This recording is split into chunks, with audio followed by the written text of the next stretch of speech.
Hello students, चलिए start करते हैं। सीबीएसई क्लास 10th के लिए एक सैम्पल पेपर देखेंगे मैथमेटिक्स का। आप इस बुक को बाय करना चाहते हैं तो लिंक आपको डिस्क्रिप्शन में मिल जाएगा। इसके अंदर आपके English, Hindi, mathematics, social science और साइंस इन सभी के सैंपल पेपर दे रखे हैं जिनको आप प्रैक्टिस कर सकते हैं और देख सकते हैं कि आपकी प्रिपरेशन कितनी स्ट्रांग है और कौन से चैप्टर में आप वीकनेस फील कर रहे हैं, तो उस चैप्टर को दोबारा कर सकते हैं। तो इस बुक का बाय लिंक आपको डिस्क्रिप्शन में मिल जाएगा। सबसे पहले देखते हैं यहाँ पे एक मैथ का सैंपल पेपर। ये है हमारे पास 10th का sample paper, question sample paper number 21। सबसे पहले बात करें यहाँ पे सेक्शन ए की, आपको एमसीक्यू क्वेश्चन देखने को मिलेंगे। तो आपको एमसीक्यू क्वेश्चंस की जितनी ज्यादा प्रैक्टिस करोगे उतनी ज्यादा आप अपने अंदर कॉन्फिडेंस फील करोगे। तो भाई आपको अच्छे से कर लेने हैं सैंपल पेपर के अंदर से एमसीक्यू क्वेश्चंस। तो यहाँ पे सेक्शन ए के अंदर हमें क्वेश्चन नंबर फर्स्ट दे रखा है सर्कल से। यहाँ पे in the given figure AP A Q B C are the tangents to the circle A B equal to 5 centimetre, A C 6 centimetre and B C 4 centimetre, then the length of AP.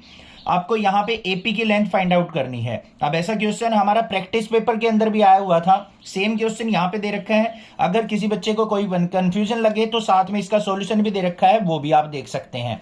But आपको पहले क्या करना है, खुद से try करना है, then इसके बाद आपको यहाँ पे इसके सॉल्यूशन पे मूव ऑन करना है अगर आप कोई दिक्कत फील करते हैं तो। नेक्स्ट क्वेश्चन नंबर सेकंड देखते हैं क्या है।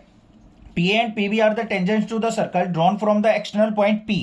किसी एक्सटर्नल P पॉइंट से दो टेंजेंट्स ड्रॉ की गई हैं। CD is the third tangent touching the circle eight Q। और CD क्या है, एक अनदर टेंजेंट है जो Q को टच कर रही है और यहाँ पे कुछ वैल्यू दे रखी है। तो हमें PC की लेंथ फाइंड आउट करनी है। ये दोनों क्वेश्चन एक जैसे हैं बट इसमें कंसेप्ट आपका क्लियर हो जाएगा अगर दोनों क्वेश्चंस को आप अच्छे से प्रैक्टिस कर लेंगे। तो आपको कैसा भी क्वेश्चन दे रखा हो आप आसानी से उसको सोल्व आउट कर लेंगे। ये इसका सॉल्यूशन दे रखा है, यहाँ पे मैंने कंप्लीट सॉल्यूशन आपको दिखा दिया है। उसके बाद आगे बात करें तो क्वेश्चन नंबर थर्ड की क्या है। In the figure P and Q are the points on the side AB and AC। AB और AC साइड्स पे Q और P पॉइंट दो दे रखे हैं। AP 3.5 सेंटीमीटर दे रखा है, PB 7, AQ 3, QC 6 centimetre and PQ 4.5 centimetre. What is the length of BC। तो हमें बताना है यहाँ पे बेस की लेंथ क्या होगी। अब यहाँ पे आपको एक थ्योरम यूज करनी है जो आपको पता है, मैं यहाँ पे नहीं बताऊंगा बट आप यहाँ पे इसका सोल्यूशन भी देख सकते हैं अगर आप कंफ्यूजन फील करते हैं तो। नेक्स्ट क्वेश्चन नंबर 4 पे देखते हैं। Pendulum swings through an angle of 30 degree. एक पेंडुलम है जो 30 डिग्री से स्विंग करता है and describes an arc of 6.6 centimetre in length, then the length of pendulum is। और यहाँ पे क्या क्या रखा है, आर्क की लेंथ हमें 6.6 सेंटीमीटर दे रखी है। तो लेंथ ऑफ द पेंडुलम आपको यहाँ पे फाइंड आउट करनी है। बिल्कुल सिंपल है, ये फॉर्मूला रहा θ/360 इंटू 2πr। पूरी की पूरी जो सर्कमफ्रेंस होती है 2πr होती है, तो जितने भी एंगल पे फाइंड आउट करनी है उसको θ/360 से मल्टीप्लाई कर लेंगे। तो ये हो गया question number 4। Next move on करते हैं हमने क्वेश्चन नंबर 5 के ऊपर। An aeroplane at an altitude of 200 meter observes an angle of depression of opposite points on the two banks of river 45 degree and 60 degree. What is the width of the river? ये यहाँ पे इसका diagram हो गया। हमें width x की value find out करनी है, ये सॉल्यूशन रहा। आगे चलते हैं क्वेश्चन नंबर 6 पे। Two pillars of equal height और are on either side of road which is 100 metre wide. ऐसा क्वेश्चन बिल्कुल एनसीईआरटी के अंदर है, तो आसान क्वेश्चन है, आप सिंपलीफाई करके आसानी से कर सकते हैं। यहाँ पे थोड़े से बड़े क्वेश्चन दे रखे हैं। एक आध क्वेश्चन आपको देखने को मिलेगा कि आपको लेंथी क्वेश्चन होगा आपका एमसीक्यू क्वेश्चंस में भी, तो आपको प्रैक्टिस अच्छे से करनी है तभी आप इनको आसानी से कर पाएंगे। आगे चलते हैं। If the mean of the following distribution is 2.6 then the value of y is. भाई ऐसा क्वेश्चन आपको जरूर मिलेगा। फ्रीक्वेंसी मिसिंग होगी, यहाँ पे XY दे रखा होगा, उस वेरिएबल की वैल्यू फाइंड आउट करनी होगी। इंपॉर्टेंट क्वेश्चन, मार्क कर लो। 1 मार्क्स में भी आ सकता है, 2 में भी आ सकता है, आपका 3-4 मार्क्स में भी आ सकता है इस टाइप का क्वेश्चन। तो यहाँ पे हमें मीन ऑलरेडी दे रखा है, तो इसका हमें मीन फाइंड आउट करना है, इक्वल टू 2.6 पुट कर लेना, सोल्व आउट कर लेना है। आगे चलते हैं। क्वेश्चन नंबर 8 दे रखा है। Circus tent is in the shape of cylinder and cone above it. इस टाइप का कोई हमारा सर्कस टेंट है, उसके डायमेंशंस वगैरह दे रखे हैं। टोटल एरिया आपको कैनवास का फाइंड आउट करना है। अब इस क्वेश्चन में ध्यान क्या देना है आपको, नीचे सिलेंडर है, ऊपर कोन है, तो जो ये सर्कल है ना, जो बीच में सर्कल फॉर्म हो रहा है, कोन का सर्कल बेस होता है, सिलेंडर का टॉप फेस भी हमारा सर्कल होता है। तो यहाँ पे तो कपड़ा यूज नहीं होगा, कैनवास यूज नहीं होगा व्हाइट वाले एरिया में, तो ये एरिया आपको सब्ट्रैक्ट कर लेना है, ऐसे ध्यान देना है अपना फॉर्मूले में। आगे चलते हैं क्वेश्चन नंबर 9 के ऊपर।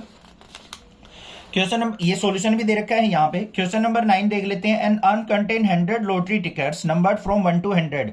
एक अर्न के अंदर क्या है, 100 लॉटरी टिकट है जिनपे 1 से लेके 100 तक नंबर लिखा हुआ है। If a ticket is selected at random then what is the probability that it's a perfect square. तो हमें सबसे पहले क्या देख लेना बच्चों, 1 से लेके 100 तक परफेक्ट स्क्वायर कितने हैं हमारे, ये दे रखे हैं 10 है, तो 10/100 प्रोबेबिलिटी होगी। आसान था। आगे चलते हैं। A bag contains 12 balls out of which X are black. यहाँ पे कुछ बॉल ब्लैक हैं, हमें नहीं पता कितनी है।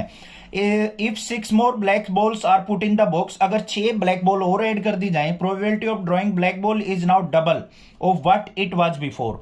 तो उसकी प्रोबेबिलिटी ब्लैक बॉल की जो है डबल हो जाती है जो उससे पहले थी। मान लिया पहले 2 थी तो क्या होगी 4, 3 थी तो 6 हो गई। इस तरीके से दे रखा है। What is the value of x, तो हमें एक्स की वैल्यू बतानी है कि पहले उसके अंदर ब्लैक बॉल कितनी थी। बड़ा तगड़ा क्वेश्चन दे रखा है, ध्यान से करना है। ये यहाँ पे इसका सॉल्यूशन रहा, आप आसानी से इसको देख के कर सकते हैं। भाई प्रैक्टिस करना है इन क्वेश्चंस की, मैं ऐसे ही नहीं बता रहा हूं, मैं आपकी हेल्प के लिए बता रहा हूं, आप अच्छे मार्क्स गेन कर पाए। आगे देखते हैं। The value of cot 45 plus में सिकेंड 45 अपॉन में साइन 45। घबराने की जरूरत नहीं है, कुछ नहीं है, सिंपली वैल्यू पुट करनी है यहाँ पे कोट की, सिकेंड की और साइन की, और सिंप्लीफाई कर लेना है। एडिशन सब्ट्रैक्शन आपको आती ही है। आगे चल लेते हैं भाई। What is the curve surface area of the hollow cylinder. Hollow cylinder का कर्व सरफेस एरिया का आपको यहाँ पे फॉर्मूला बताना है। ये रहा, सिंपल फॉर्मूला दे रखा है। If the roots of the equation they are -1 and 1, then which one of the following is correct। तो यहाँ पे इस इक्वेशन के 2 रूट्स दे रखे -1 और 1, तो हमें बताना है यहाँ पे दोनों में कौन सी वैल्यू पॉसिबल होगी। प्रैक्टिस पेपर के अंदर भी सेम ऐसा ही क्वेश्चन था, तो आपको ये अच्छे से करना है, कोई दिक्कत नहीं होनी चाहिए। इसका सॉल्यूशन भी साथ में दे रखा है। आगे मूव ऑन करते हैं क्वेश्चन नंबर 14 के ऊपर। तो ये हमारा क्वेश्चन नंबर 14 है। What is the probability of getting a number which is neither prime nor composite in single throw of a dice. तो यहाँ पे हमारा 1 ही आएगा, तो 1/6 होगी हमारी probability. If one of the root of the quadratic equation is 2/3 then what find the value of K. Simply इस value को इसके अंदर पुट कर देना, इक्वल टू 0, के की वैल्यू आ जाएगी।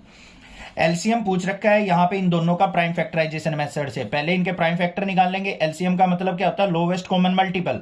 दोनों में जो कॉमन फैक्टर है उनको लिख लेंगे, और जो फैक्टर इनमें नहीं है उनको एक बार लिखा जाएगा, ये रहे। तो ये हमारा एलसीएम आ गया।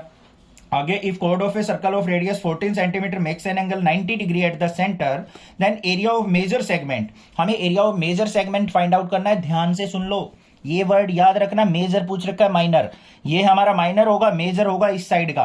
तो यहाँ पे पीछे एंगल कितना बनेगा, ये 90 है, तो इधर बन गया 270। तो 270 का एरिया फाइंड आउट करना है, ध्यान देना, ठीक है। आगे चलते हैं क्वेश्चन नंबर 18 पे। A toy is in the form of a cone mounted on a hemisphere of common base, radius 7 cm. If the total height of the toy is 31 cm, then the height of the cone. Height of the cone हमें find out करनी है। बाकी dimension दे रखी है, value के अंदर put करेंगे। Simple question है ये। देखो पूरी 31 है, ये ऊपर 24 सब्ट्रैक्ट करके आंसर आ गया 7 सेंटीमीटर। ऐसे क्वेश्चन, हलवे क्वेश्चन भी मिलेंगे भाई।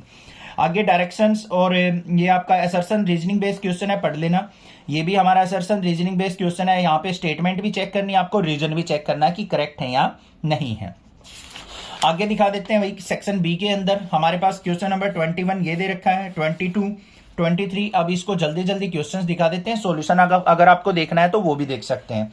नेक्स्ट क्वेश्चन नंबर 24 है। ये क्वेश्चन नंबर 25 दे रखा है आपका स्टैटिस्टिक्स से, ये इसका साथ में सॉल्यूशन भी दे रखा है। नेक्स्ट मूव ऑन करेंगे सेक्शन नंबर सी के अंदर। क्वेश्चन नंबर 26, 27, 28, ये साथ में इनके सॉल्यूशन भी मैं आपको दिखा रहा हूं।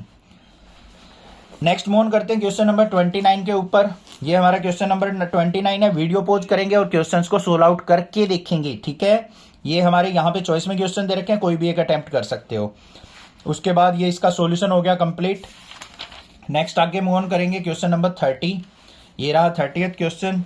आगे देखेंगे क्वेश्चन नंबर 31 हमारे पास दे रखा है, बिल्कुल आसान क्वेश्चन है। इसकी चॉइस में भी एक और है, तो कोई भी एक अटेम्प्ट आप कर सकते हैं। ये इसका सॉल्यूशन दिखा दिया मैंने। आगे देखते हैं सेक्शन डी हमारा जो आ गया, ये आ गया। तो सेक्शन डी के अंदर ये क्वेश्चन दे रखा है, 33 के अंदर चॉइस है, इनमें से कोई भी एक अटेम्प्ट करेंगे। ये इसका सॉल्यूशन है यहाँ पे। क्वेश्चन नंबर 34 दे रखा है, ये रहा, और इसका सॉल्यूशन यहाँ पे दे रखा है 35। सिंपली कोई भी आपको ट्राइगोनोमेट्री का क्वेश्चन मिले, सिंपली आपको करना क्या है, सीकेंट कोसिकेंट टेन कोट को साइन कोस में बदल लेना है, बस कुछ नहीं करना। देखना सारे क्वेश्चन ऐसे ही होते हैं, इससे अच्छी ट्रिक कोई नहीं बताएगा, मैंने बता रखी है, चिंता ना करो। आगे देखते हैं, इसकी चॉइस में एक क्वेश्चन दे रखा है, ये रहा सॉल्यूशन। सेक्शन ई के अंदर ये हमें दे रखा है इस तरीके का क्वेश्चन, और ये इसका सॉल्यूशन हो गया, कंप्लीट सॉल्यूशन इसको देख सकते हैं आप। फिर क्वेश्चन नंबर 37 दे रखा है हमें, और क्वेश्चन नंबर 38 है हमारा, और इसका सॉल्यूशन हमारे पास ये रहा। आई होप आपको समझ में आ गया है सैंपल पेपर किस टाइप का क्वेश्चन आने वाले हैं और कैसे हमें सोल्व आउट करने हैं। तो आप चैनल को सब्सक्राइब कीजिए, ऐसे ही आपके लिए इंपॉर्टेंट इन्फॉर्मेशंस और आपके लिए सैंपल पेपर्स और प्रैक्टिस क्वेश्चंस मैं आपके लिए लाता रहूंगा। Thank you students.